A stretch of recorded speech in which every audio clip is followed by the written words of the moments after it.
Donc, bonjour tout le monde, bienvenue à cette quatrième conférence du LINE, donc particulièrement populaire ce matin. Donc, Rouliane, tu as beaucoup d'amis. Euh, le LINE, c'est le laboratoire d'intégration du numérique en enseignement de la traduction. Il s'agit d'un groupe de recherche mis sur pied à l'initiative de l'Association canadienne des écoles de traduction afin d'encourager la recherche en français orientée vers les innovations technologiques et pédagogiques touchant la formation en traduction à l'ère du numérique. Dans un esprit de démocratisation du savoir, l'objectif est de permettre une diffusion large des connaissances sur la traduction et sur les enjeux auxquels elle fait face à l'ère de l'intelligence artificielle, ainsi que les meilleures pratiques en matière d'enseignement de la traduction. Le LINE a été fondé grâce à l'aide inestimable de Mme Zélie Guével, professeure retraitée à l'Université Laval. L'équipe est actuellement composée de Valérie Florentin, d'Éric Poirier, de René Desjardins, d'Émilie Gobeil-Roberge et de moi-même. Nous tenons à souligner le soutien financier de l'Université Laval, de l'UQTR, de l'Université Saint-Boniface, du Collège London et du CRSH.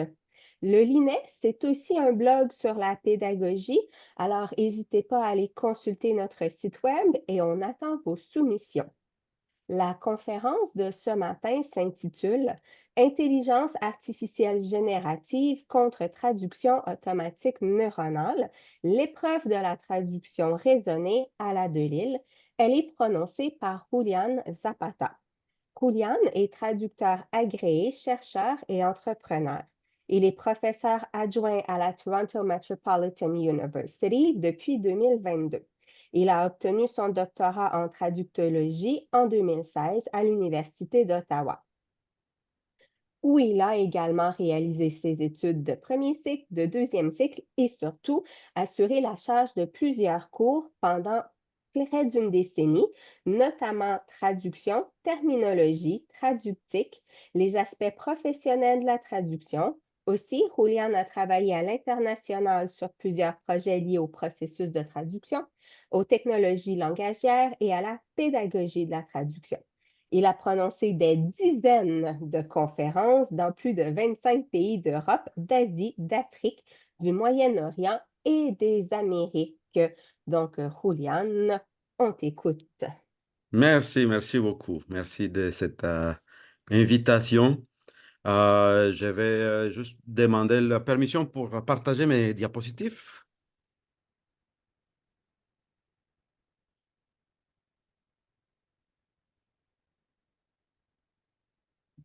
Et voilà. D'accord.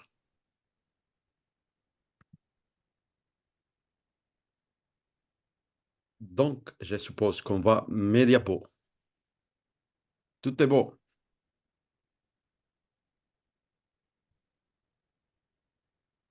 Parfait. Donc, merci. Merci beaucoup d'être là en très grand nombre, apparemment, ce matin.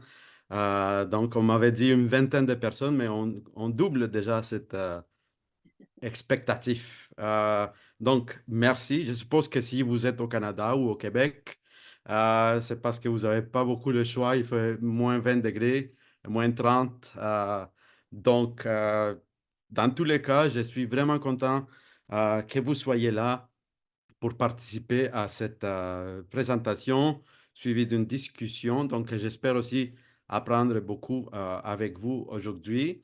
Pour moi, un grand privilège de vous présenter ces projets sur lesquels je travaille depuis une vingtaine de mois déjà. Et je suis content de commencer à la disséminer. Donc, avec cette présentation en français, il y aura disons, un article scientifique qui va paraître très bientôt en anglais également, qui présente les résultats de cette étude. Donc, que j'intitule en français aujourd'hui Intelligence artificielle générative contre traduction automatique neuronale, l'épreuve de la traduction raisonnée à la de Lille. Donc, au menu, aujourd'hui, d'abord, vous présenter la genèse de ce projet. Ensuite, on va présenter, quoique brièvement, la traduction raisonnée, l'ouvrage, la traduction raisonnée, et on va parler d'analyse de discours. Et ensuite, je vais vous décrire qu'est-ce que les tests de Lille, donc ce qui est au cœur de cette étude. Et je vais vous présenter les méthodologies et quelques résultats des expériences pilotes, deux expériences pilotes, puis ensuite l'expérience principale qui s'est faite pendant plusieurs mois. Un aperçu des résultats, parce que mon objectif aujourd'hui n'est pas de vous épargner de la lecture de mon article sur lequel j'ai travaillé fort. Donc, ce n'est vraiment qu'un avant-goût des résultats aujourd'hui. Et puis, je tiens quand même à ce qu'on parle de quelques perspectives en traductique et en pédagogie de la traduction. Et puis, on va finir avec une conclusion aujourd'hui. D'accord? Euh, donc, en fait, je suppose qu'il y a plusieurs personnes parmi vous qui étaient curieux de se joindre à cette réunion parce que peut-être si vous connaissez un peu mes travaux, puis les choses qui m'ont intéressé, vous étiez peut-être un peu surpris que je m'intéresse soudainement à l'intelligence artificielle alors que j'ai surtout développé les sujets de la traduction dictée interactive, les technologies de la parole. Donc, je m'intéresse à des choses, oui, liées à la pédagogie de la traduction, mais pas tout à fait nécessairement l'intelligence artificielle ou la traduction automatique. Mais récemment, j'ai eu la chance donc d'obtenir ce poste de professeur adjoint à Toronto Metropolitan University. Et puis, dans ces processus de préparation pour mes cours, puis pour mon nouveau programme de recherche, il a fallu que je reprenne un peu, que je fasse une visite de mon matériel quand moi j'étais étudiant. Donc, un peu me rappeler comment moi j'ai appris la traduction à l'Université d'Ottawa. Donc, il a fallu que je réexamine également mon histoire de la traduction. Et certaines personnes savent que j'ai une bonne mémoire, puis j'ai surtout, je garde des beaux souvenirs à mon esprit. Et je me souviens du jour où j'ai commencé mon premier cours de traduction générale à l'Université d'Ottawa au baccalauréat. Et ensuite, je suis allé chercher l'ouvrage qui nous était demandé, donc l'ouvrage, la traduction raisonnée. Je suis allé le chercher à la librairie plutôt à l'Université d'Ottawa. Et puis, j'ai commencé déjà en rentrant en autobus à Gatineau. J'ai commencé à étudier ce livre. Donc, déjà dès la lecture de l'avant-propos, j'étais vraiment, vraiment accroché à cette méthode de traduction raisonnée et j'ai même commencé à lire davantage un peu plus loin. Donc, je me suis vraiment laissé aller. C'est un ouvrage que j'ai beaucoup dégusté pendant mes études et que j'ai beaucoup apprécié et que j'ai récemment revisité au fin de préparation de mes propres cours, maintenant étant moi-même le professeur. Alors, disons, cette étape de préparation a coïncidé aussi avec l'arrivée des intelligences artificielles génératives, ou plutôt leur démocratisation. Donc, vraiment, nous rendre compte que nous avions accès à des chatbots comme ChatGPT auxquels on pouvait demander des choses, avec lesquelles on pouvait avoir des conversations et auxquelles on pouvait demander de générer du texte à l'aide de requêtes. Donc, ça a coïncidé avec ce travail que j'ai fait moi de préparation de mes cours, puis de voir un peu où est-ce qu'on en était en traitement automatique des langues naturelles. Donc, moi-même, je m'intéresse à différents aspects du traitement automatique des langues naturelles, notamment les traitements de la parole, les technologies de la parole. Ce sont les choses qui m'ont intéressé pour développer le concept de traduction dictée interactive. Mais je me demandais, est-ce que, à l'heure de l'intelligence artificielle générative, est-ce qu'il y a encore de la place pour ma recherche en traduction dictée, en technologie de la parole? Est-ce que ces domaines-là sont encore pertinents? Est-ce qu'il y a encore de la place pour la recherche en interaction traducteur-machine, traducteur à information? Et surtout, est-ce que nous avons encore besoin de raisonner en traduction alors qu'on parle d'intelligence artificielle qui apparemment raisonne? Et puis, est-ce qu'on a encore besoin d'enseigner? Est-ce que j'utilise la même méthode? Est-ce que j'utilise même l'ouvrage avec lequel j'ai étudié pour enseigner la traduction moi-même? Alors, ce sont des choses qui ont occupé mes pensées au début de ma carrière, ma nouvelle carrière comme professeur universitaire à temps plein. Donc, pour les gens qui se joignent à nous et puis qui ne savent pas nécessairement à quoi je fais référence quand je dis traduction raisonnée et l'épreuve de la traduction raisonnée à la Delille, donc c'est bel et bien de l'ouvrage La traduction raisonnée, manuel de pédagogie de la traduction, qui était publié en 1960, pardon, 93 plutôt, pour la première fois. Donc, c'est le manuel pédagogique de Jean Delisle, utilisé depuis une quarantaine d'années, parce que même avant l'apparition de la première édition, il y avait une autre version dont on va parler tout à l'heure également. Mais donc, l'objectif étant d'en faire une relecture euh, de la traduction raisonnée à l'ère de la traduction automatique neuronale et de l'intelligence artificielle. Alors, on va donc parler directement de comment j'ai fait l'étude, puis comment est-ce que j'ai fait pour faire le test de Delille. Mais parlons d'abord de ce qui a inspiré Jean Delille. En fait, la traduction raisonnée, c'était un concept que Jean Delille a emprunté à Jean d'Albernay, l'un des plus importants contributeurs du domaine de la stylistique comparée. Donc, même dans un article paru dans Meta en 1969, euh, intitulé précisément La traduction raisonnée, Jean d'Albernay suggère que les traducteurs non formés ou qui n'ont pas suivi la formation adéquate subissent la tyrannie de la forme.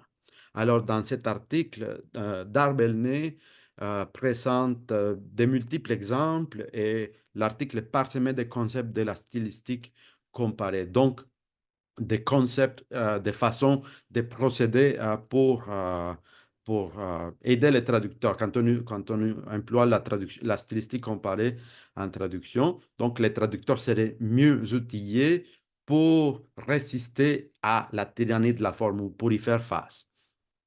Et Jean Delisle lui-même, donc je parlais tout à l'heure de l'avant-propos de l'ouvrage que j'ai étudié moi-même. Donc moi, quand j'ai étudié, c'était la deuxième édition.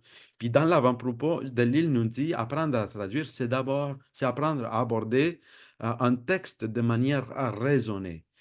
C'est découvrir progressivement tout ce qui exige le transfert du sens d'un texte d'une langue à une autre, dans une autre, opération plus difficile qu'il n'y paraît à première vue. Donc, ça, déjà, c'est très parlant pour quand on parle de traduction automatique et d'intelligence artificielle, c'est se questionner si, bon, en fait, c'est aussi simple qu'il ne paraît, en fait, qu'il pourrait, peut-être pour les machines, les machines, elles font peut-être de façon erronée, elles font croire que c'est un processus simple. On met un texte, on clique, on a une traduction qui apparaît. Donc, un peu, c'est ce qui a motivé mon étude. Et puis, qu'est-ce que, en fait, il y a eu euh, derrière ou juste avant la traduction raisonnée, mais il y a eu l'étude de doctorat de Delisle lui-même qui l'a converti en ouvrage paru ensuite en 1980, où il s'est concentré sur l'analyse du discours et l'a présenté comme une méthode de traduction. Alors, encore une fois, là, il y a quelque chose à laquelle je suis revenu dans ma préparation pour mes cours, parce que nous avions à la maîtrise un séminaire également intitulé Discours et traduction. Donc, on parlait souvent d'analyse des discours et de son application pour la traduction et la traductologie. Donc, tout récemment, pour mon étude récente, j'ai revisité à nouveau l'analyse du discours. J'ai découvert un ouvrage aussi qui en anglais de Phillips et Hardy où ils théorisent donc sur l'analyse du discours et ils nous amènent à, à, à voir que le discours n'est pas juste des textes, d'accord? Et ce n'est pas juste des textes écrits, les discours sont matérialisés, mis en œuvre dans une diversité de textes aux formes diverses. Donc, il y a la langue écrite, parlée, les images, les symboles, les artefacts, tout ça fait partie du discours. Et puis, les textes ne revêtent aucun sens lorsque on les considère isolément. En fait, les sens émergent plutôt de leur interrelation avec d'autres textes, de différents discours sur lesquels ils reposent et de la nature de leur production, de leur diffusion et de leur consommation.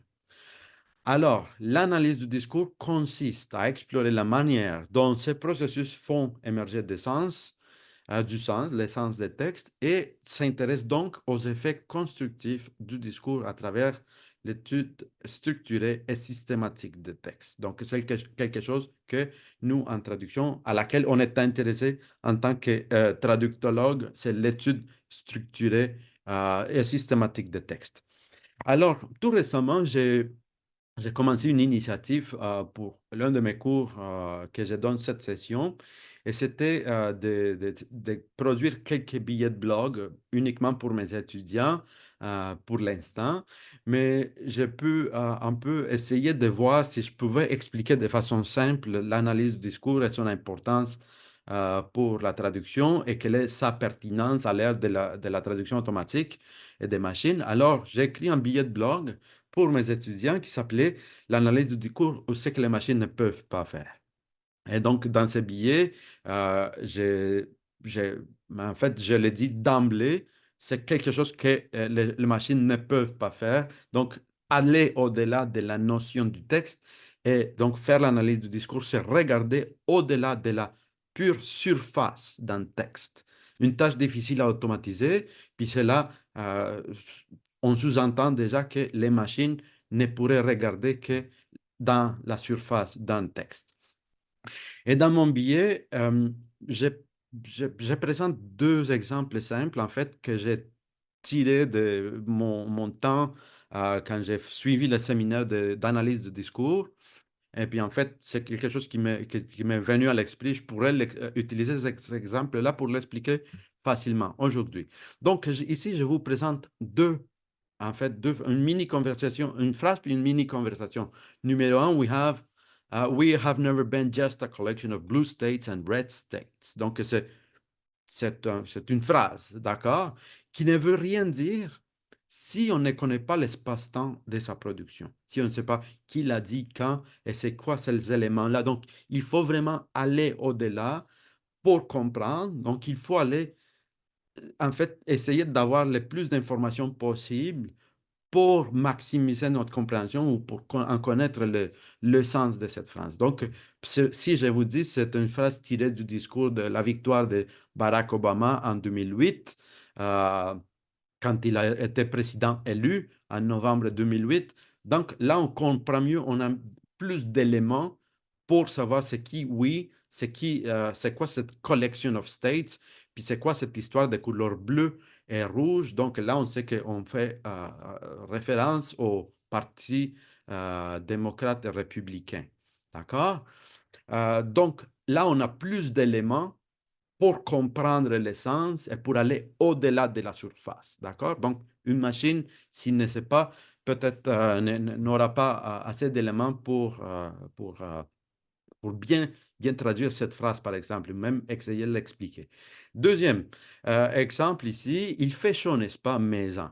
D'accord? Donc, c'est une conversation simple, mais si je vous dis que cette conversation a eu lieu, ou si on sait que cette conversation a eu lieu dans un arrêt d'autobus en banlieue de Montréal, on ne comprend pas la même chose. Au mois de janvier, justement, on ne comprend pas la même chose que si on la regarde isolément. Donc là, ici, on verrait qu'il fait pas chaud, d'accord, mais la personne parle dans son ton sarcastique, puis l'autre, puis que les deux sont mécontents de l'hiver. Puis si on doit traduire ça, peut-être que là, on serait mieux outillé pour savoir transposer ces sarcasmes-là. Donc, c'est quelque chose qui nous permet l'analyse du discours, c'est de placer un texte dans un contexte, dans son espace-temps de l'énonciation. Donc, aller un peu au-delà de ce qui est dans la surface du texte. Alors, euh, tout ça pour dire l'analyse du discours comme méthode de traduction était à la base de la méthode de traduction raisonnée. Alors, pourquoi Delille aurait eu donc cette motivation à présenter l'analyse du discours puis en faire un bouquin de pédagogie? Pourquoi enseigner à, à raisonner ou analyser le discours en traduction?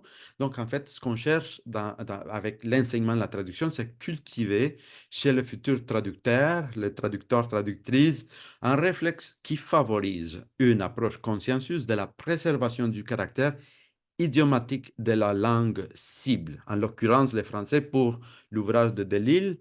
Alors, tout le long du matériel, tout au long, l'accent est mis sur l'importance de prévenir toute érosion de la structure du français et de son style. Alors, dans l'ouvrage, Delille encourage les apprenants à adopter un esprit vigilant qui résiste aux raccourcis, ce qui aboutit en fin de compte à un processus de traduction réfléchi et efficace. Alors, passons maintenant à l'étude au noyau, au cœur de la présentation aujourd'hui. Euh, donc, cette étude que j'intitule Les tests de Delisle ou est-ce que les machines peuvent réussir les tests de Delisle, la question de recherche. Donc, j'ai voulu tester deux types de systèmes de traducteurs automatiques neuronaux. Euh, donc Bing Translator, Google Translate et DeepL, puis trois programmes de traduction d'intelligence artificielle générative, soit ChatGPT, Notion AI et Gabby-T. Donc, ce que j'ai fait, c'est utiliser des exemples tirés de la traduction raisonnée euh, pour, disons, les traduire automatiquement avec ces systèmes-là, puis en faire une analyse des résultats des sorties machines, en fait, selon c'est que euh, les manuels euh, présentent comme argument de bonnes façons, de bonnes pratiques, de bonnes façons de raisonner en traduction. Puis, c'est quoi l'impact de cette étude sur la pédagogie de la traduction? Donc, j'ai fait d'abord deux expériences pilotes, en fait, quand j'étais à l'étape exploratoire, sans trop savoir qu'est-ce que je voulais faire et comment. Donc, j'ai fait plusieurs expériences pilotes qui ont guidé l'élaboration de l'expérience principale. Alors, ici, moi, je vous présente, disons, pour la première expérience pilote, mais je vous présente, disons, un aspect particulier de cette expérience pilote qui est le fait de m'être inspiré de l'épigraphe que Jean Delisle utilise dans l'objectif 73 de la troisième édition, donc l'objectif sur le réseau lexicaux. Et ici, on lit un seul mot employé par l'auteur dans deux passages différents ne sera pas toujours traduisible par les mêmes mots dans les deux passages correspondants et cela paraît contraire à toute logique. D'accord? Donc, vous voyez ici, j'intitule cette partie de la présentation. Est-ce que si on voit 8 fois le mot land dans le texte de départ, est-ce que ça se traduit 8 fois par le mot terre? Parce que là, terre serait l'équivalent de land. D'accord? Donc, déjà, cet épigraphe met un peu les tons pour la discussion dans ces chapitres. La réponse est non. On peut, c'est pas parce qu'on voit le mot land 8 fois que l'on va traduire le mot land 8 fois par le mot terre. D'accord? Dans les textes traduits. Donc, j'ai fait une première expérience et j'ai voulu prendre un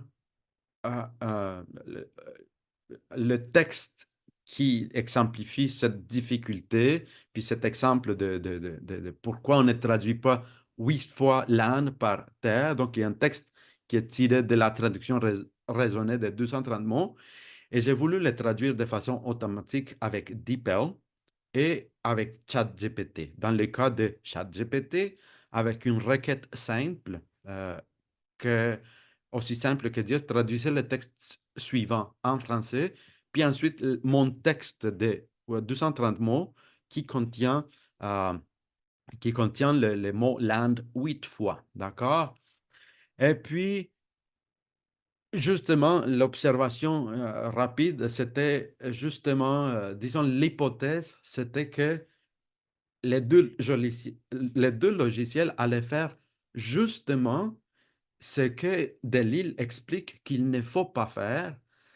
Inspiré, en fait, il a emprunté cet exemple d'un autre traducteur, mais il le présente dans cet objectif 73. Puis il dit justement ce qu'il ne faut pas faire quand on raisonne, c'est aller un peu au-delà de la surface du texte pour se rendre compte, puis analyser le discours, donc pour se rendre compte que à chaque occurrence de land dans le texte, c'est pas terre, parfois c'est d'autres choses. Donc, l'observation, puis ici, on ne va pas s'attarder sur l'analyse, mais vous voyez, j'ai déjà surligné pour que vous voyez land, land, land, land, land, land. Puis ensuite, on a la version qui présente Delille qui est empruntée d'un traducteur, Maurice Périgné, je crois. Oui. Et puis, vous voyez régime seigneurial, oui, il y avait terre dans certaines instances, mais ensuite, il y avait aussi ce régime seigneurial, seigneurie, parcelle, domaine et fief. C'est ce que la traduction raisonnée présente. Et vous voyez, DeepL, ChatGPT, dans toutes les instances, a traduit terre, terre, terre, terre, terre, terre, 8 fois, exactement ce qu'il ne faut pas faire. D'accord? Donc là, on ne s'attarde même pas à regarder le reste du texte ou le reste de la traduction, mais si on ne fait que se concentrer sur la difficulté, puis c'est que la traduction raisonnée démontre, là, on se rend tout de suite compte que les machines n'auront pas passé les tests, ils n'auraient pas réussi les tests. Et si c'était un étudiant de traduction qui faisait ça, mais qu'est-ce qu'il dirait l'enseignant? Mais voilà, vous n'avez pas compris ce qu'on a appris dans les textes, dans les livres, dans la traduction raisonnée. Vous n'avez pas raisonné, vous avez fait justement ce qu'il ne fallait pas faire. Vous avez traduit 8 fois land, 8 fois comme terre. Voilà. Donc, ensuite, j'ai voulu, donc c'était une première observation de dire, bon, la machine ne semble pas comprendre, euh, fait justement ce qu'il ne faut pas faire. D'accord?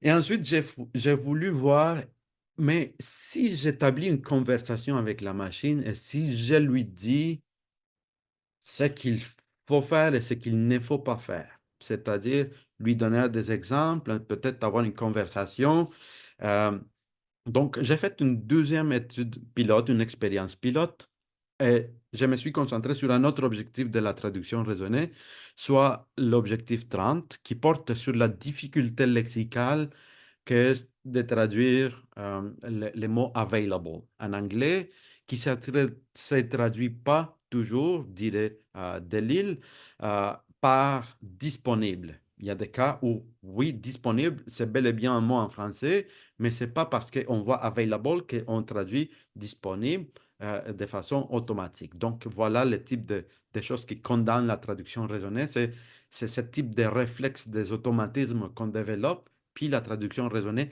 encourage à faire autrement. Et ce n'est pas juste pour diversifier la langue, c'est parfois juste parce qu'on introduit des erreurs, euh, des fautes d'essence, etc. Si on reste très collé au vocabulaire puis à la syntaxe de l'anglais, donc les calques.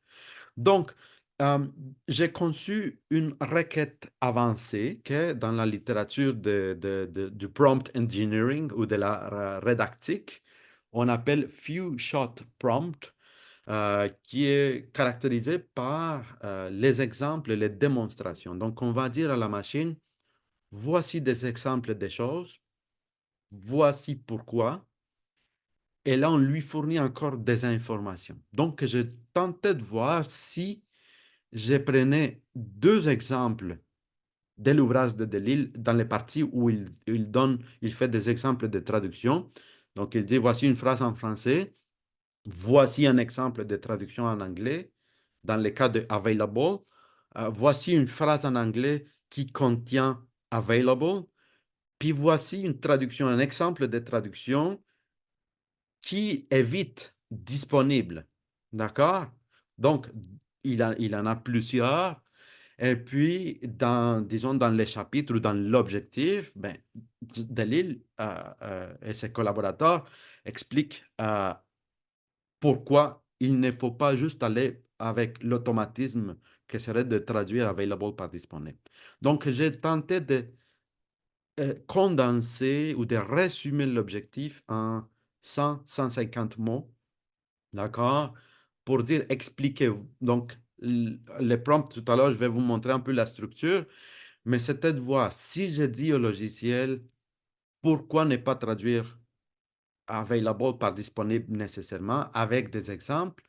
Qu'est-ce qui se passe si ensuite je lui présente les exemples, l'explication, puis ensuite je lui dis, est-ce que tu peux maintenant me traduire cette phrase tout en basé sur tout ce que je viens de vous dire, tout en évitant de traduire available par disponible pour les raisons que je viens de vous donner et inspiré des exemples que je viens de vous donner. D'accord? Donc, c'est quelque chose que je fais avec ChatGPT. Donc, les résultats ont m'ont vraiment à dire, oh, il y a des choses intéressantes et j'ai pas, disons, la réponse ici à vous présenter, mais assez pour vous dire que ça a motivé l'étude principale. Donc, je me suis dit, oui, il y a des choses intéressantes dès le moment où je commence à présenter à la machine des exemples et des raisons de pourquoi faire ou ne pas faire des choses, et puis de voir si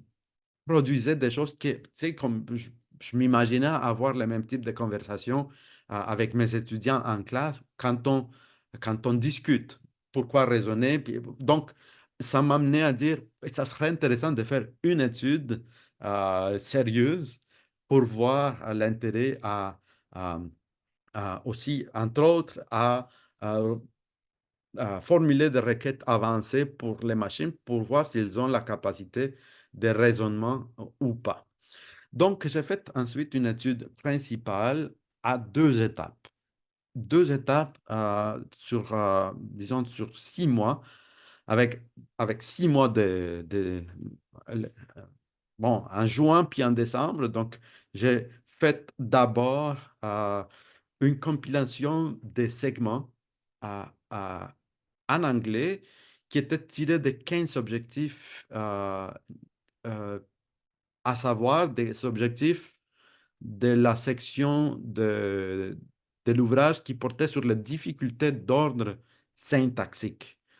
De mémoire, c'était les objectifs 48 à 62, quelque chose comme ça, de mémoire. Et puis ensuite, 6 mois plus tard, j'ai voulu refaire les mêmes, disons, les mêmes traductions automatiques. J'ai voulu retraduire les mêmes segments 6 mois plus tard avec les mêmes 6 systèmes.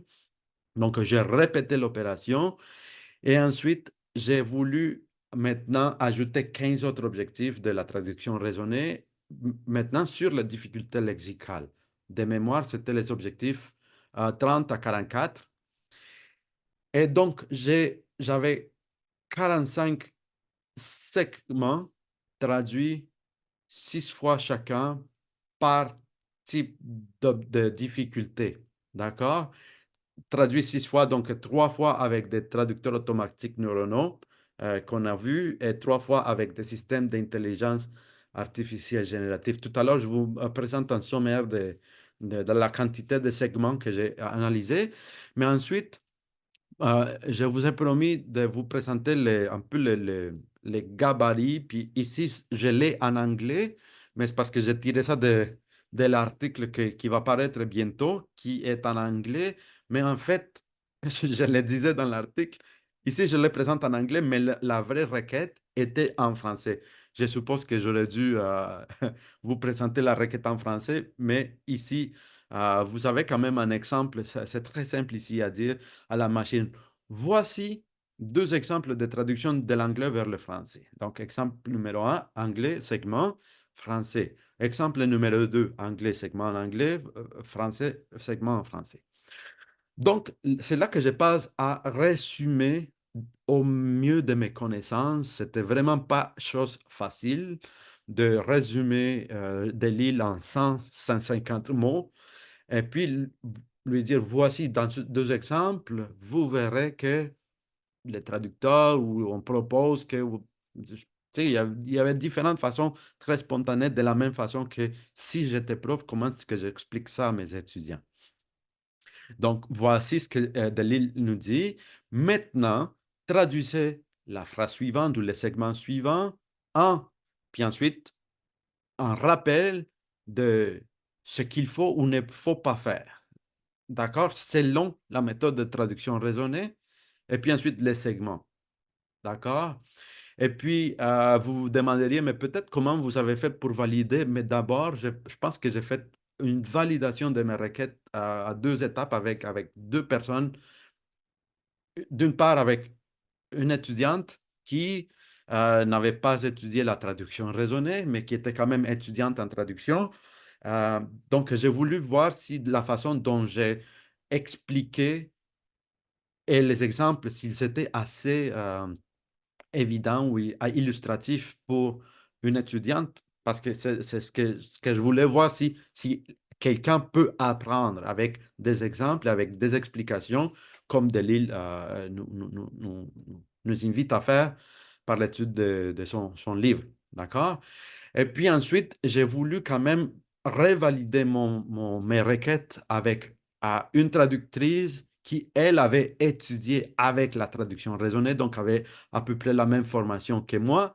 Et puis, revalider si la façon dont j'expliquais ma requête était claire et simple. Donc, j'ai un peu validé avec les deux personnes que mes requêtes étaient claires. Donc, on s'est dit, si la machine comprend un peu ce que j'essaye de lui expliquer, elle devrait comprendre ma requête. D'accord? Puis on va voir tout à l'heure, en fait, il y a des cas où, oui, ça comprenait très bien ma requête. Et ici, bon, on va pas s'attarder aux détails ici, mais pour que vous voyez pour les différents types de difficultés syntaxiques ou lexicales, sur les différentes étapes, j'ai le grand total ici que vous voyez, c'est 945 segments traduits de façon automatique que j'ai analysé dans le cadre de cette étude. Donc, j'ai voulu donc compiler dans des documents Word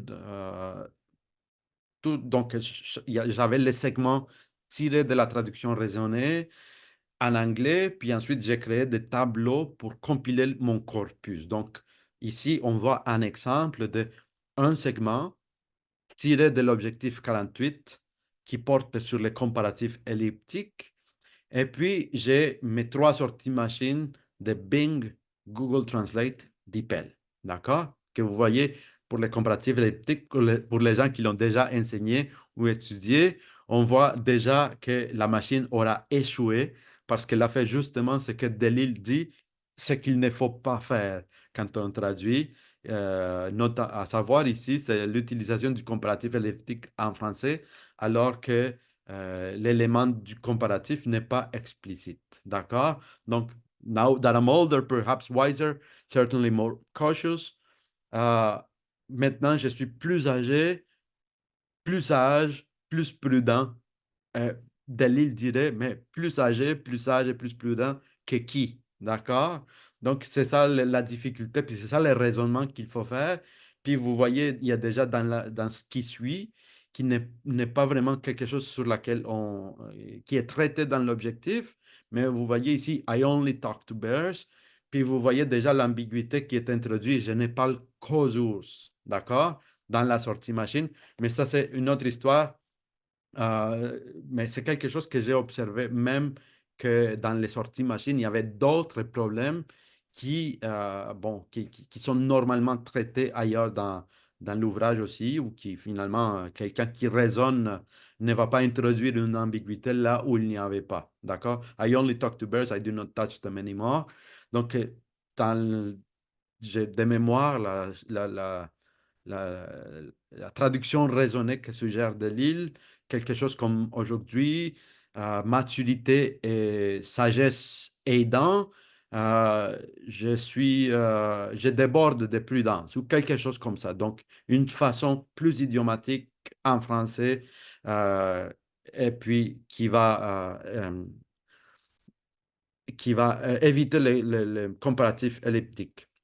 Donc, comment est-ce que j'ai fait mon marquage? Donc, je me suis créé des tableaux dans Excel et donc j'ai mis chacun des types des systèmes et j'ai répondu à la question oui ou non, est-ce qu'il a passé le test ou non? Est-ce que c'est un échec ou réussite? Donc ici, yes, no, c'est juste pour garder ça simple, est-ce qu'il a échoué, oui ou non? Donc, vous voyez ici déjà, j'ai justement pris l'exemple qui montre ici que Bing, Google T, puis DeepL a échoué le test de Delille parce qu'il a fait justement ce qu'il ne fallait pas faire. Donc, j'ai marqué un no, no, no. Les trois ont échoué le test de Delille. Alors que pour le segment 2, vous voyez yes, yes, yes. J'ai un cas où le logiciel, les trois Bing, Google T, puis DeepL, on fait ce que Delille souhaite quelqu'un qui raisonne fasse. D'accord? Qui serait d'éviter les comparatifs elliptiques. Et ici, je vous donne l'exemple. Donc, trois façons de vous faciliter la vie, peu importe, là, on n'a pas assez de discours ou de contexte, mais on s'entend dans les trois exemples ici que au moins la machine n'a pas traduit faire la vie ou pour se rendre la vie plus facile ou pour faire la vie plus facile, parce qu'on dirait plus facile que quoi? Alors, ici, c'est simplifié, c'est faciliter, vous faciliter la vie. Alors, ça se rapproche de ce que quelqu'un qui raisonne en traduction ou qui fait de la traduction raisonnée aurait fait grâce aux enseignements de la traduction raisonnée de Delille. Ici, j'ai un problème avec mon animation, mais vous allez voir, donc, je ne vais pas vous présenter tous les résultats de l'étude parce qu'il y a une trentaine de ces tableaux dans mon article. Mais vous voyez ici, donc j'ai fait les comptes total, donc j'ai fait sur la colonne totale. Donc ici, on ne voit que la partie où j'ai les grands totaux pour les taux de réussite selon ce critère-là que je viens de vous présenter. Donc on voit déjà pour, disons, ici, je n'ai pas la légende du tableau, mais de mémoire, ce sont les objectifs d'ordre syntaxique donnés récoltés en juin 2023.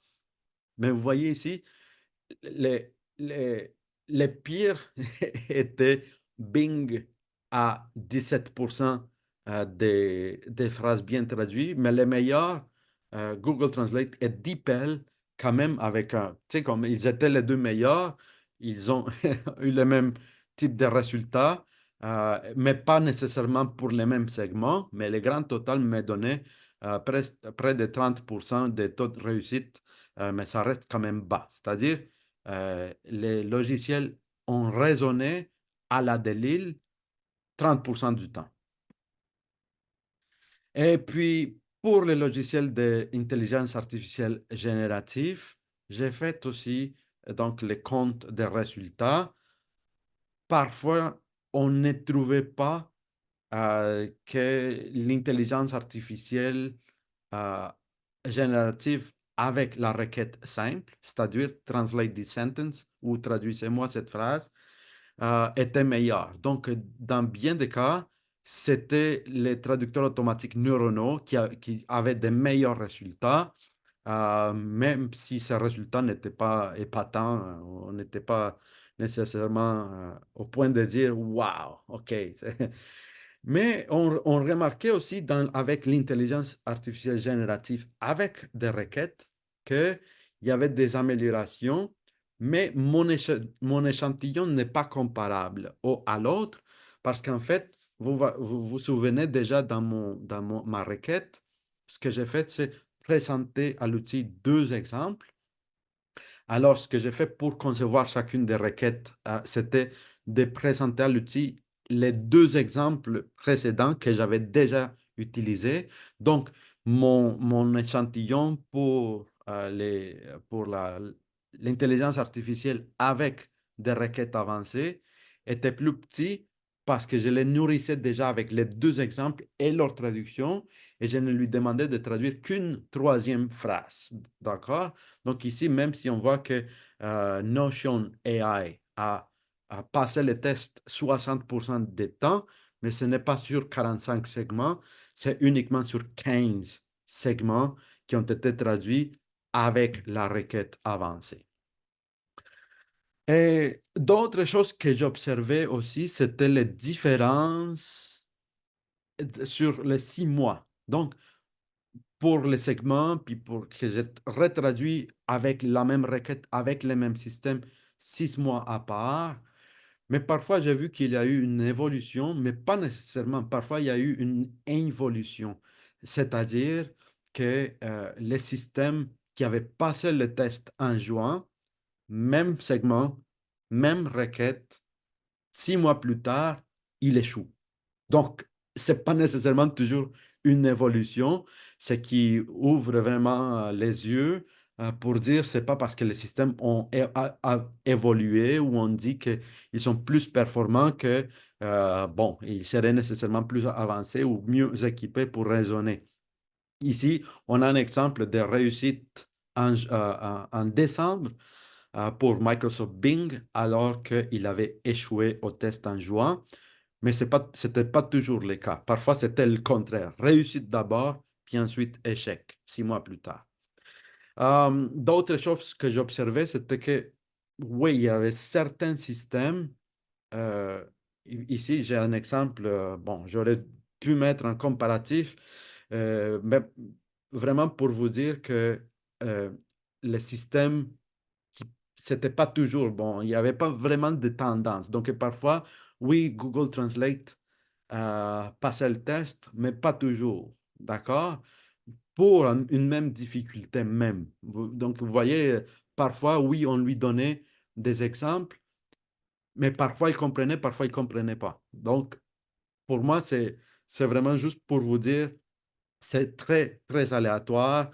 Les résultats sont pas. Bon, on ne dit pas, il n'y a pas vraiment de tendance de qualité pour aucun des systèmes en particulier.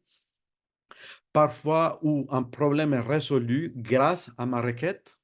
Donc, j'ai dit, par exemple, quand on traite de la difficulté sur la traduction des systèmes, puis là, OK, ma requête, deux exemples. Voici pourquoi il ne faut pas traduire nécessairement de façon automatique. Ben,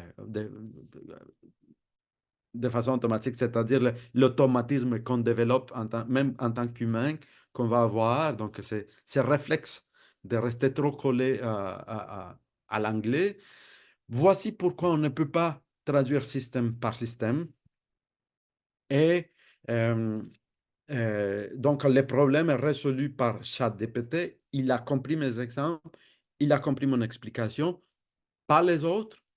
Mais là, ChatGPT quand même a gardé d'autres problèmes, des choses qui auraient été, pu être facilement repérées ou évitées par un traducteur qui raisonne, à savoir notamment dans l'exemple ici, mais un mot juste, donc storage system, dispositif de stockage. D'accord? Donc, grain storage system, oui, il a évité système, mais il y a un mot plus précis, technique pour ça et que le système ne connaît pas, il n'aurait pas pu le deviner, il est quand même resté trop collé de l'anglais. Au-delà de d'autres problèmes, comme par exemple, problème, justement, problème, c'est un autre des objectifs présentés dans la traduction raisonnée. Donc, quelqu'un qui raisonne, non seulement identifie les problèmes pour systems, les mots justes, mais aussi pour régler, ben, on ne va pas dire problème, c'est pas parce que ça dit problème qu'on va dire problème.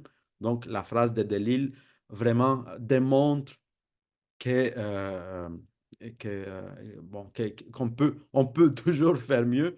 Quand on raisonne, on évite tout ce type de problème typique en traduction. Donc, vraiment, juste un résumé de l'analyse des résultats. Donc, j'ai analysé la capacité uniquement, je me suis concentré uniquement sur la capacité du logiciel d'éviter les calques syntaxiques ou lexicales critiqués dans chacun de ces objectifs que j'ai sélectionnés pour l'étude. Et puis, je me suis dit que mon seul critère, c'est de voir est-ce que ça montre une capacité qui se rapproche de ce qu'un traducteur humain bien formé aurait fait. Même s'il y avait des choses critiquables, mais quand même, quand on dit, OK, on peut travailler là-dessus, il y a du potentiel, d'accord? Mais si ça fait exactement ce qu'il ne faut pas faire, mais c'est là que j'ai considéré un échec du test. Et euh, une chose que j'ai observée, que je viens de vous dire, c'est que réussir les textes, donc même dans mes données chiffrées, le fait qu'il y ait des taux de réussite apparemment euh, bon, élevés, ça ne voulait pas dire que c'était des phrases parfaites ou irréprochables, d'accord? Donc, réussir le texte dans mes données ne signifiait pas une traduction parfaite. Donc, il y avait encore des tournures critiquables, même dans les segments qui ont réussi à mon test, comme on l'a vu dans le cas de Systems. Oui, il a pas. Donc, si je reviens ici, disons ChatGPT, je l'aurais marqué comme oui, ça a passé parce que ça a compris qu'il ne fallait pas traduire système par système ou système par système, mais il avait quand même des problèmes dans cette phrase-là. Et puis, euh, j'ai trouvé aussi que dans l'ensemble, les difficultés lexicales donnaient des meilleurs résultats que les syntaxiques. Donc, j'ai eu beaucoup plus de problèmes, beaucoup plus d'erreurs, beaucoup plus d'échecs pour toutes les données qui portaient sur les difficultés d'ordre syntaxique et que selon le type d'outil, il y avait des tendances. Donc, traduction automatique neuronale un peu plus euh, euh, performante pour les difficultés d'ordre lexical, par exemple, mais euh, pas mais uniquement quand on les comparait avec disons, ChatGPT sans requête avancée, juste avec la requête simple. Mais dès qu'on introduisait la requête avancée, peut-être que l'intelligence artificielle générative l'emportait sur la traduction neuronale, mais pas toujours. Encore une fois, je n'ai pas vraiment vu de tendance pour dire this is the way to go. Et puis, une chose que je n'ai pas retenue pour la présentation aujourd'hui, c'est que j'ai remarqué certains segments où tous les langues de mon étude ont échoué, ou des types de difficultés. Donc, il y avait des objectifs, de mémoire, je ne me souviens pas, mais je l'ai noté dans mon article. Mais est-ce qu'il y a un objectif en particulier qui a échoué partout et en juin et en décembre et avec la traduction automatique neuronale et avec l'intelligence artificielle générative? Donc, la réponse, oui, il y en avait plusieurs. Et puis, je les ai notés dans mon article. Mais c'était quand même intéressant de voir quelles sont ces difficultés-là que, bon, pour la machine, que le système ait évolué sur 6 mois et qu'on leur donne des requêtes avancées, pour la machine, c'est juste impossible, ils ne comprennent juste pas. D'accord? Donc, c'était quand même intéressant de voir qu'il y a quand même certaines difficultés qui demeurent impossibles pour la machine, au moins d'après les résultats de mon étude. Et donc, pour finir aujourd'hui, je vous offre quelques perspectives pour la traductologie, traductique et pédagogie de la traduction. Euh, donc, même, oui, on a observé une certaine promesse des requêtes avancées. Oui, quand on dit à la machine, de la même façon qu'on va former un traducteur humain, mais voici des exemples, voici pourquoi faire ou ne pas faire quelque chose d'une certaine façon. voici comment raisonner tout court. Donc, il y a une certaine promesse, il y avait une certaine amélioration des résultats de la traduction quand on fournissait ce type d'information à la machine. Mais encore une fois, parce qu'il n'y a pas vraiment eu de tendance ou on n'a pas vraiment observé que les requêtes avancées étaient complètement, c'était un succès complet. Donc, je suppose qu'on n'a pas assez de recherches sur les bonnes pratiques sur la rédactique. Donc, comment rédiger des requêtes, combien d'exemples il faut nourrir au système. Mais en fait, j'ai dit tout ça en même temps que dire, est-ce qu'on peut vraiment remplacer la formation d'un traducteur, comme tous les exemples, l'étude approfondie des objectifs, les discussions, les multiples variantes des différentes solutions euh, possibles, les exercices d'application, etc. Est-ce qu'on peut vraiment remplacer tout ça? Puis est-ce qu'on va vraiment remplacer tous les 4 ans de formation universitaire minimum en fournissant ce même type de formation aux machines? Mais bref, tout ça pour dire, encore une fois, on a besoin d'études en rédactique avancée en traduction et de voir quelle est l'efficacité de ces requêtes avancées pour améliorer les capacités de raisonnement des machines. Et je pense qu'on a tout intérêt à continuer de prioriser la formation des traducteurs humains et aussi des formateurs. Donc, pas juste former les traducteurs, mais la formation des formateurs est importante. Et peut-être, pourquoi pas, continuer d'investir dans des ressources comme la traduction raisonnée. La traduction raisonnée demeure un livre, un manuel, disons, conventionnel.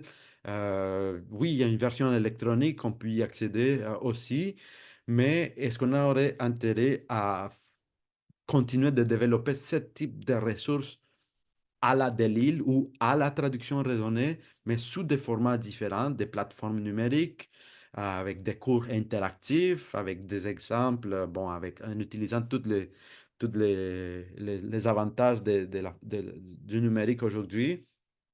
Puis l'adaptation à différentes combinaisons de langues, donc pas juste pour la formation anglais-français.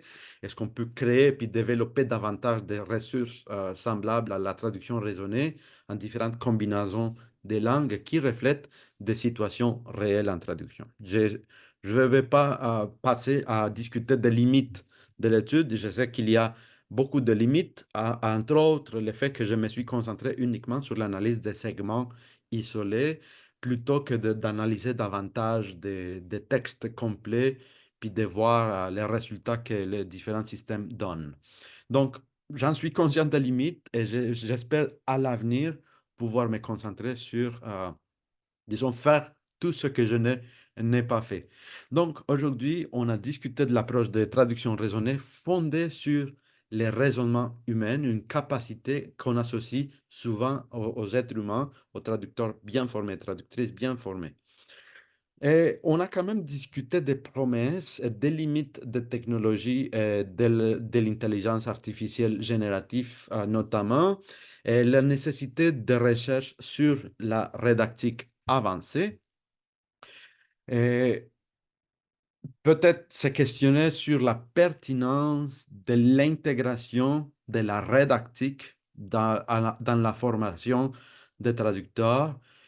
Peut-être pas juste pour traduire ou pour automatiser la traduction, mais ce qui a l'intérêt à rédiger des requêtes pour la recherche informationnelle, par exemple.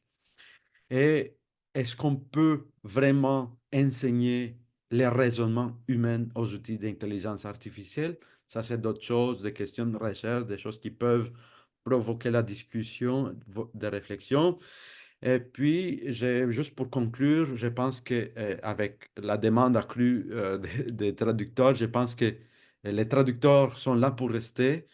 Euh, et puis, je pense qu'on a tout intérêt de continuer de miser sur la formation universitaire et le perfectionnement professionnel. Donc, ce n'est pas juste des jeunes traducteurs, des traducteurs, traductrices en herbe. C'est vraiment à nous tous et toutes de continuer de développer nos compétences technologiques, mais aussi d'affiner notre capacité de raisonnement pour toujours faire mieux que la machine.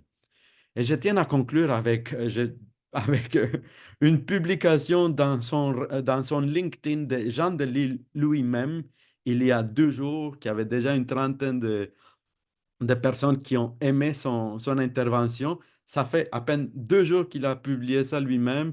Donc, Jean Delisle, aujourd'hui chercheur indépendant, nous dit littéralisme à la fois absurde et rassurant. Des vidéos des années 1950 et 60 qui circulent sur Internet pour évoquer nostalgiquement des grands succès de l'époque. Les commentaires explicatifs qui accompagnent les chansons sont l'œuvre d'un logiciel de traduction. On peut lire par exemple Only You est un tube du groupe Les Plateaux, The Platters. Sous le nom Les Diamants se cachent les quatuors, euh, euh, quatuor vocal canadien des Diamonds. Comment ne pas sourire quand on entend les adeptes de l'intelligence artificielle prophétiser la disparition de la profession de traducteur. Alors, j'étais juste content de voir que Jean Delisle lui-même, il continue de promouvoir qu'on est là pour rester traducteur, puis qu'on est mieux de continuer de raisonner, puis que les machines n'ont juste pas cette capacité. Pour l'instant, je crois qu'on peut bel et bien conclure. euh, mais si vous n'êtes pas convaincu, je vous invite à rester à l'affût de la publication et surtout, pas juste de mon article, mais vraiment la revue qui va paraître, ce numéro spécial de la revue à traduire, qui va vraiment se concentrer exclusivement sur la pédagogie de la traduction et de l'interprétation à l'ère de l'intelligence artificielle. Donc, il va y avoir, je pense, plusieurs articles d'intérêt. C'est une revue française. Je publie en anglais. Il va y avoir un long résumé en français également. Mais ça reste pertinent. Puis j'ai hâte de discuter avec vous des possibles études de suivi. Et puis, je vous remercie beaucoup, beaucoup de votre attention. Muchas gracias. Thank you very, very much. Et puis, je pense que je vais me taire pour l'instant. Ça fait 1 heure exactement que je parle aujourd'hui. Donc, je vais me taire. Je vais même arrêter mon partage d'écran pour que je puisse vous voir.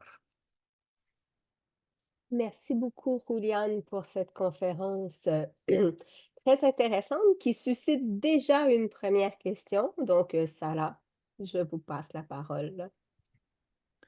Salut Julian, Salut. merci beaucoup pour cette conférence stimulante et ben, toujours te tirer mon chapeau pour la rigueur de ta méthodologie. Écoute, 3 petites remarques en forme de questions, mais enfin, enfin, tu verras ce que tu en penseras. Mais la première, est-ce que tu n'as pas l'impression de laisser à penser que finalement, la traduction raisonnée de Lille, finalement, enfin, tu l'utilises de façon un peu normative, c'est-à-dire que c'est comme un benchmark pour l'étude, etc. Parce que je t'entends répéter à plusieurs reprises ce qu'il ne faut pas faire. Enfin, moi, ça m'a frappé. Et donc, voilà, ça, c'est une première question. Je ne sais pas si tu veux y répondre à la fois, mais Ouais, peut-être vas-y. rapidement, mais en fait, disons, c'est un défi. Comment est-ce qu'on on fait pour sortir des... donc, c'est une façon de... euh, bon, pour répondre à une question, oui ou non, ou comment je vais chiffrer, comment est-ce que je vais vraiment sortir des chiffres. Donc, c'est peut-être un réflexe pour que je puisse arriver à 1 ou 0. Il faut que je puisse répondre à une question rapidement ou facilement de dire est-ce qu'il l'a fait ou est-ce qu'il l'a pas fait. Donc, je sais, mais une chose qui reconnaît Delille, puis que je reconnais dans l'étude, en fait, c'est que oui, c'est prescriptif, mais même dans l'ouvrage, on nous dit ne pas traiter cet ouvrage comme un livre de recettes. Donc, même, on est vraiment là pour montrer qu'il y a plusieurs façons de faire, plusieurs façons de dire quelque chose. Mais en fait, s'il y a une raison d'être pour chacun des objectifs, c'est pour expliquer pourquoi l'automatisme est à, est à prescrire. Pourquoi il ne faut pas, parce que la phrase dit available, traduire automatiquement ou se dire c'est disponible, on ne se pose pas de questions, available, c'est disponible. Donc, c'est ça l'approche de la traduction. C'est pas parce que ça dit available qu'on va traduire par disponible. Donc, quand je dis ce qu'il ne faut pas faire, mais si je veux vraiment chiffrer, puis je veux vraiment mesurer, il faut que je réponde à cette question, est-ce qu'il a fait ce qu'il ne faut pas faire? Mais je suis tout à fait d'accord avec toi qu'on serait, oui, dans les normatifs, mais je suppose pour une étude scientifique, il faut pouvoir répondre à une question, oui ou non, pour que je puisse un ou zéro. Je ne sais Ouais, pas si ça répond à la question, oui. c'est ce qu'on appelle l'espace contrôlé en études des sciences naturelles. Le problème, c'est qu'on n'y est pas justement dans les sciences naturelles. Quoi qu'il en soit, Mm. en fait, la deuxième remarque question va un petit peu dans le même sens, c'est-à-dire que tu parles de la traduction raisonnée en parlant de raisonnement, là. Je veux dire, tu as utilisé ça dans ta conclusion. Euh, c'est un peu problématique pour moi Mm. après avoir lu tellement de façon extensive les travaux de Douglas Robinson et de la traduction somatique. Euh, ça reste très limité. Enfin, je veux dire, je t'invite peut-être à inclure la dimension affective somatique en réalité Oui, à la chose et qui va affectif, tout à augmenter fait, en oui. fait encore plus la portée de tes résultats, puisque c'est surtout à ce niveau-là que Mhm. justement l'intelligence artificielle trouve des limites. Le raisonnement, je veux dire, est une chose justement de l'ordre du cognitif, alors que Mhm. tout ce qui est de l'ordre du somatique, de l'affectif, etc., ne l'est pas. Et Tout que à fait. l'intelligence artificielle ne touche pas le POC de ce point de vue-là. Donc, Tout à fait, ouais, ouais. voilà, c'est juste une suggestion. Oui, Euh, merci pour la remarque. Justement, je pense que les études à l'avenir, faut vraiment qu'ils mettent en perspective qu'est-ce qui est raisonné. J'ai vu circuler, c'était pas sur la traduction, mais un article d'une étude qui remettait en question quand on dit Large Language Models. Puis juste le titre de l'article, c'est Large Models of What? Puis là, il remettait en question que qu'est-ce que les large language models, qu'est-ce que si c'est vraiment le langage qu'ils sont en train de parler, puis je pense qu'ils parlaient un peu de, quand tu dis l'affectif, l'embodiment, and the languaging, et des affaires comme ça, comme c'est pas le langage là qu'on traite, là avec les grands modèles du langage, c'est d'autres choses, mais c'est pas le langage. Puis je pense que ça va dans le sens que tu dis, c'est de mettre en perspective qu'est-ce qu'on veut par raisonner, qu'est-ce qu'on veut dire par utiliser une langue et communiquer. Ouais. ok, dernière petite remarque, si tu permets, Alexandra. Euh, il y a, tu as dit à un moment donné, ChatGPT a compris. Dans l'oreille d'un Oui, herméneuticien, oui, oui. et la perspective herméneutique en traductologie est importante. ChatGPT n'a pas compris. Non, oui, tout à fait, je suis Je te d'accord. Ouais. recommande peut-être d'utiliser Ouais, traité avec un mauvais français, processé si tu as envie, enfin oui, bref. oui, Mais compris, non, oui, désolé, oui. je suis pas d'accord. Non, je suis d'accord. Puis je pense qu'on peut toujours faire beaucoup. Puis dans mon article, en fait, il a fallu que j'utilise beaucoup de quotes quand je dis il a raisonné, a compris, a... Oui, en fait, j'aurais pu faire un usage plus exhaustif de Non, mais on te air voyait quotes. pas, de Ouais. toute façon, c'est pas grave, t'inquiète. Oui, oui, oui. Oui, mais tu as tout à fait raison. Quand on dit compréhension, c'est pas de la compréhension. Oui. Ouais.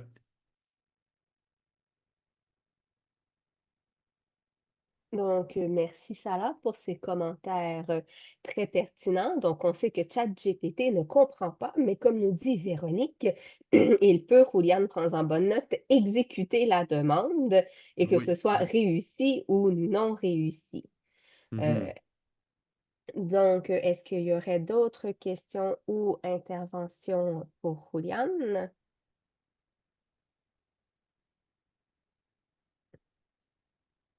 Pendant que personne n'ose prendre la parole, Juliane, je te demanderais peut-être, euh, comment t'es venue cette inspiration-là? Donc, de dire, «Je vais aller voir si la machine résonne».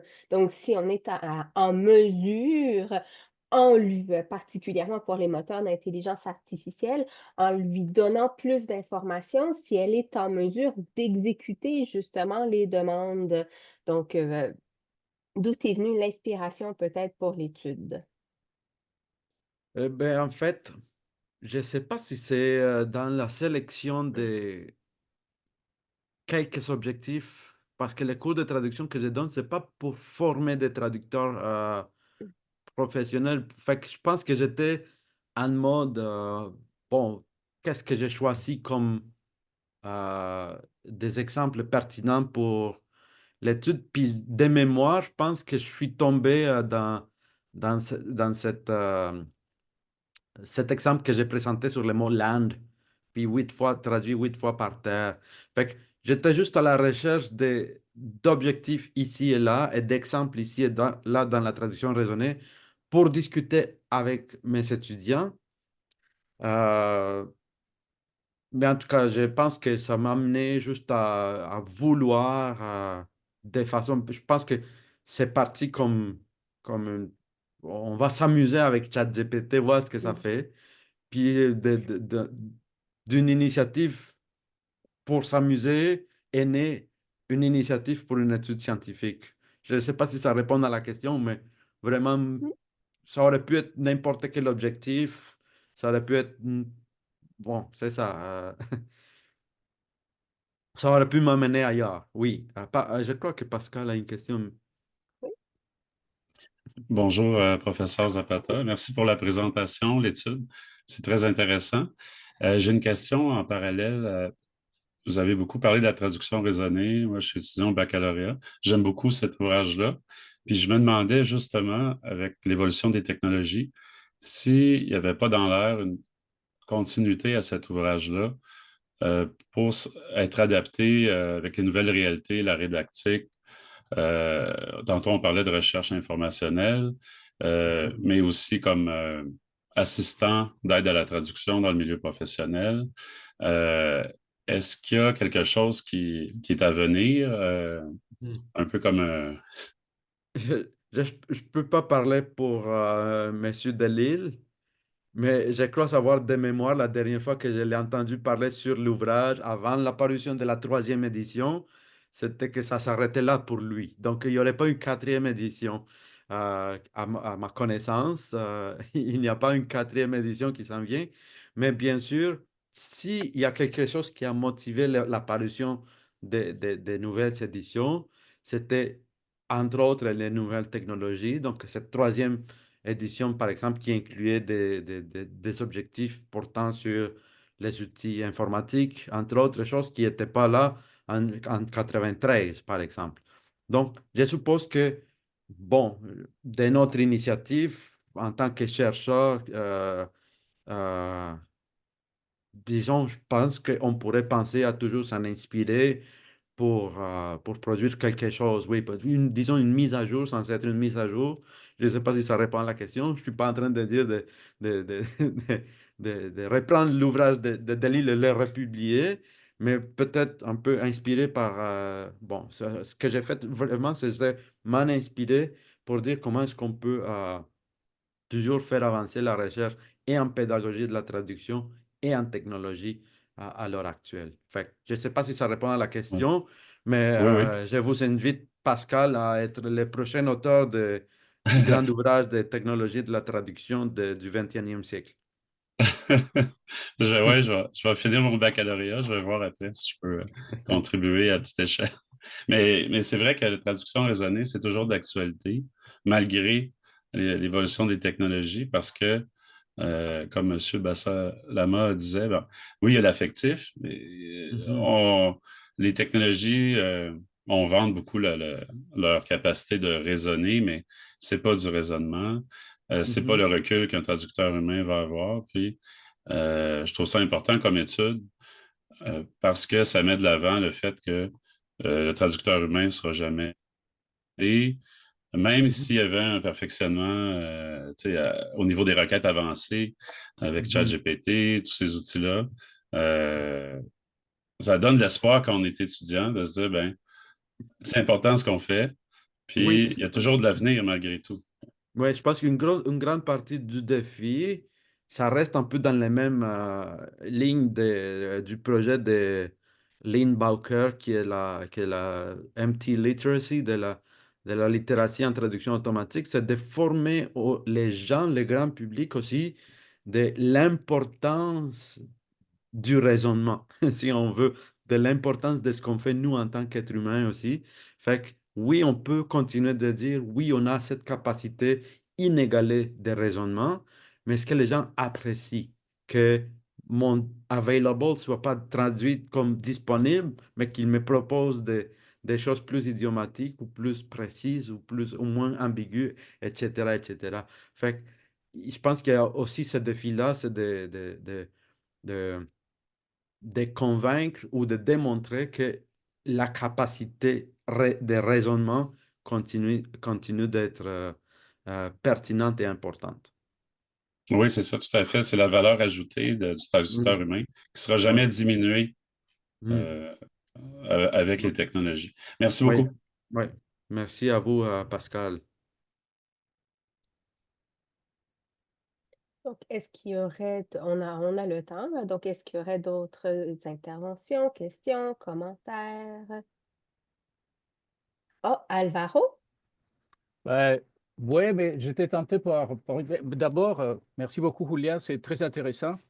C'est l'initiative de voir comment l'intelligence artificielle et les autres outils de traduction automatique fonctionnent avec des textes. Par exemple, quand on les compare avec des textes comme celui de Delille, c'est quelque chose qui m'a tenté aussi. Mais ce qui m'a tenté, c'est parce que Delille, ce n'est pas un étudiant de premier cycle. Ces traductions ne sont pas la première fois qu'il le fait, ce n'est pas la première version qu'il a fait. Ces textes ont été retravaillés pendant 30 ans. Il a réfléchi beaucoup à ces traductions-là. Alors, lorsque tu vois les textes de Delille, c'est un traducteur avec une vingtaine d'années d'expérience déjà, qui traduit. Alors, je regarde l'exemple de la Terre et je te dis, pour qu'un étudiant arrive à tous ces fiefs et ces questions seigneuriales-là, ça leur prend 20 ans. Oui. Mais ton initiative, je la trouvais très intéressante du côté de la capacité de ces machines à égaler une traduction de bonne qualité et pour voir où est-ce qu'elle se place par question de distance. C'est-à-dire, pas aujourd'hui, c'est plutôt question de parler des niveaux de traduction, une traduction machine, une traduction humaine, une traduction quelque chose comme ça, tu vois, les différents niveaux. Mais j'ai trouvé l'initiative intéressante dans le sens de voir où on s'est placé. Parce que là où l'on s'en va, ça va être lorsque les ouvrages de Delille, de Davio, de Vinet d'Albernès sont sortis, c'était sorti à un moment où la qualité du français, surtout au Québec, ça ne fonctionnait pas. Alors, c'est toujours une qualité de la langue écrite. Alors, je trouve l'initiative très intéressante, mais je la voyais plutôt dans cette possibilité de regarder la distance entre ce qu'on considère une traduction humaine de qualité, quelque chose de publiable, à une traduction faite par les machines. Mais là, tu touches aux problèmes général, on va dire généraux, type Oui. traduire par réflexe morphologique, et la richesse expressive de la langue française, la langue d'arrivée, des choses comme ça. Alors, moi, je l'ai vu intéressant dans ce sens-là, pour arriver à avoir cette distance entre les deux, entre la traduction humaine à 100% et une traduction machine à 100%. Ben, merci Mhm. beaucoup. Merci. Merci beaucoup.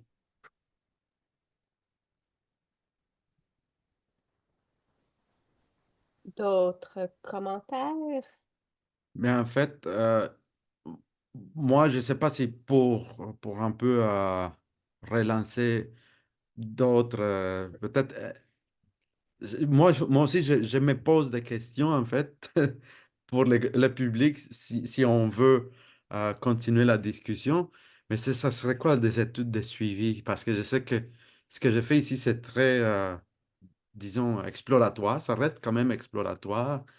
Et puis, je ne sais pas si ça a provoqué en vous, mais on en a touché déjà, à des possibles façons d'élargir l'étude ou de donner plus de détails ou de conceptualiser mieux. Mais selon vous, qu'est-ce qu'on pourrait faire comme euh, étude de suivi concrètement, par exemple en pédagogie de la traduction ou en rédactique, que ce soit inspiré de la traduction raisonnée ou non? Je ne sais pas spontanément, les professeurs ou même les étudiants, qu'est-ce qui vous semble qu'on devrait avoir comme euh, dans une classe de traduction ou de traduction automatique, de traductique, etc. Pascal, vous êtes étudiant, mais donnez-nous vos impressions, oui. Oui, ben, l'été dernier, j'ai fait un petit projet de recherche euh, après seulement 1 an comme étudiant. Puis, je ne veux pas parler de ça parce que ça va être à venir, mais ce que je voulais dire, c'est que par rapport à M. Echeverry, la distance, M. Delisle, dans ses corrigés, c'est sûr que c'est travaillé, tout ça. Ben, moi, dans ma recherche, je m'étais intéressé à l'aspect d'un étudiant. Puis, après vous avoir écouté aujourd'hui, ce que je comprends, c'est qu'un étudiant, quand il débute sa formation, il est au début de sa courbe d'apprentissage, il va ressembler beaucoup aux erreurs de la machine dans son raisonnement parce qu'il va faire des calques. Et il va se fier à la morphologie pour transposer les mots. Et ce recul-là que le traducteur professionnel va avoir, euh, comme M. Delisle dans son ouvrage propose dans ses corrigés, ben, je trouve ça intéressant comme avenir de recherche de toucher différents niveaux. Comme là, on parle d'un niveau plus normatif, d'un traducteur bien formé, selon la méthode, dans la méthodologie. Puis, il peut y avoir des méthodologies d'autres recherches qui visent un étudiant en début de formation, un étudiant, par exemple, à la fin de son baccalauréat, quelqu'un sur le marché du travail, aussi par rapport peut-être aux différences culturelles. Là, on touche aussi à la somatique, à l'affectif, plusieurs éléments. Mais votre étude exploratoire, je trouve que ça ouvre la porte à d'autres recherches complémentaires qui vont approfondir ces découvertes-là. Donc, moi, je trouve ça bien. Mais c'est ça, dans des recherches, qu'elles soient adaptées au niveau, puis au degré de formation, je devrais dire, des traducteurs. Oui, merci Pascal, merci beaucoup. J'aimerais peut-être ajouter un point de discussion.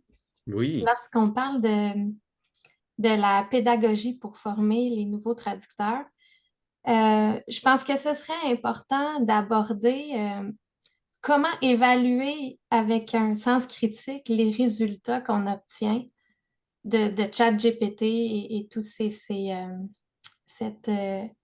intelligence artificielle générative parce que je trouve qu'elle produit des hallucinations et elle se trompe avec une assurance déconcertante. Donc, euh, comment adopter des techniques pour mieux déceler lorsqu'elle est peut-être en train de se tromper? Euh, il n'y a pas beaucoup d'informations sur le sujet pour l'instant. Je sais que certaines personnes recommandent, par exemple, des petits trucs comme dans la rédactique, quand on lui demande d'exécuter une demande, on peut lui demander, avant de procéder, pourrais-tu reformuler ma demande autrement pour que je puisse voir si tu as bien compris? Et là, en voyant sa reformulation, on peut avoir une idée de si elle s'en va exécuter la demande bien ou non. Mais des genres de techniques comme ça qu'on pourrait intégrer nous et aussi des techniques de rédactique comme toi tu appelles là, pour les prompts. Donc, comment rédiger des prompts efficaces? Parce que ce que je remarque dans l'étude, c'est que la directive qu'elle a reçue était vraiment pas très précise. Puis, dans le fond, ça lui prendrait plus de paramètres pour bien exécuter. Euh, Jusqu'à quel point il faudrait mettre des paramètres? Je pense que justement, ça nous montre que c'est toujours l'humain qui va raisonner et qu'il faudrait plus utiliser l'intelligence artificielle comme notre assistant. Donc, mhm, comment décortiquer notre processus de traduction pour lui confier ces tâches-là pour nous aider et avoir une série de prompts qui viennent nous aider.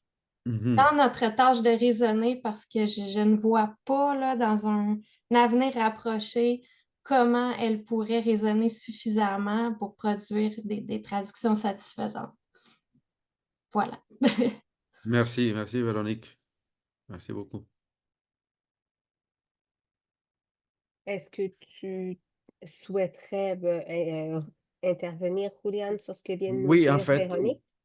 oui, une chose que je remarque, c'est un commentaire que Véronique fait de l'assurance de la machine d'être sur la bonne voie. Puis parfois, il y a des personnes, est-ce que tu peux me dire, ben, il y a des façons de demander à la machine quel est ton niveau de pourcentage de, de certitude que tu es sur la bonne voie. Puis ça va dire, je pense que je suis à 85% certain. Puis parfois, on sait même qu'il n'est pas sur la bonne voie et même la machine dit être à 85% certain que c'est la bonne traduction, ou 90 ou 95 ou 70. Fait que c'est même intéressant de voir que la machine elle-même, son auto-perception de qualité n'est pas la même. Euh, donc, je trouve intéressant la question de demander, de reformuler les requêtes aussi. Euh, oui, c'est une avenue prometteuse, en fait, de voir quelles sont les bonnes pratiques de la rédactique en traduction qu'on ne connaît pas. J'aurais pu penser, mais encore une fois, c'est pas comme si je savais ce que j'étais en train de faire, parce que je me connais peu en rédactique, mais je pensais en donnant deux exemples, une mini explication d'une centaine de mots et puis ensuite, une requête avec un rappel de ce qu'il faut ou ne faut pas faire.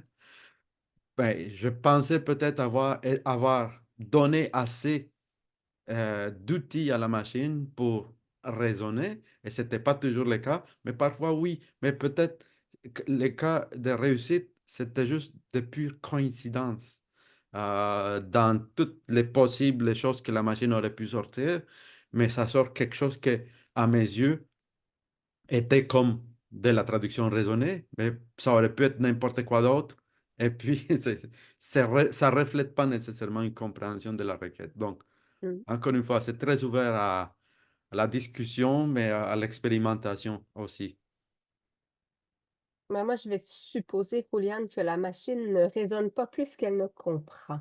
Mm. Mm. Oui, Donc, à moins qu'il y ait une intervention ou une question in extremis, je remercierai Juliane pour cette présentation fort pertinente qui nous apprend bien des choses sur ce que peut faire et ne peut pas faire l'intelligence artificielle et nous rassure, je crois, sur notre rôle comme traducteur, traductrice, langagier, langagière dans cette ère que l'on débroussaille tranquillement de l'intelligence artificielle. Donc, merci beaucoup, Juliane, et j'espère merci. vous revoir tous au mois de mars pour la prochaine conférence du LINE. Merci tout le monde. Au plaisir. Bonne continuation. Lâchez pas. On est là pour rester.